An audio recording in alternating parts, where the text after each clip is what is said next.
How to delete a Snapchat account. Hi everyone, this is Max. I hope you are doing well, so let's start without wasting time. First of all, open up your Snapchat application. Now on your profile icon. Again at the top right corner, tap on the settings icon. Now scroll down to the bottom and go to my data.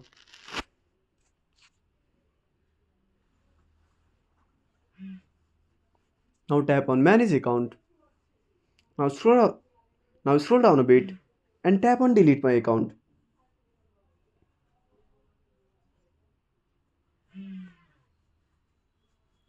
Now enter your password and tap on continue.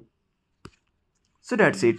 If you found this video helpful, smash that like button and subscribe our channel for more awesome content. Have a burning question and want to search the topic? Drop down a comment below. This is Max signing off until next time.